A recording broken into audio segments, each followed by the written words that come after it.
Men деле өзüm ne sebebimden alıp bardım 1 milyon so'mga. Anan Bakıt Ergeshevich, siz aytkanday эле акимиңизде Sever Elektrozda gangirab жүрөт ошо жерде, эчтеке кылбай. Men деген баягы Акылбек Үсөнбекович айткандай өзüm ne sebebimden alıp bardım. Президенттің атынан алып бардым, премьердің атынан алып бардым. Анан эмне bir кран соляркасында куюп беребиз дедик. Кран уят кой эми, вице-премьер, бакандай вице-премьер сиз?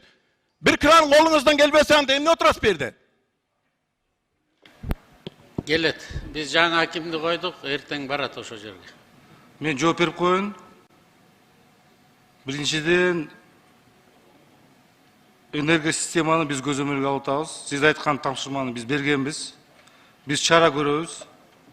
Анан кийин бул жерде мындай айтканыңызды карасам, аша чеп кетип атасыз. Эмне отурасың деген сиздин. Мен сизге айтып атам. Чара көрөм министрге. Министрге тапшырма берген мен. Ал сизге айтып атат, акчаны төлөп коюңуз деп атат. Ошо министрлерге биз толгога жанына аркам менен кабыл коюп койдум. Акбөкөн Дүкенович, мен сизди угуп отурам, мен министрмин бирде. Анан спонсорский помощь кылгандан кийин эми аягына чейин кылып коюңуз. Биздин бюджетибиз 7,5 миллиард недостаточно.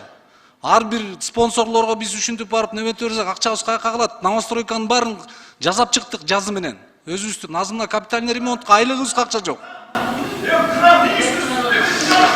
Бензинин куюп коюңуз, жөнөтүп коелу. Рахмат сизге.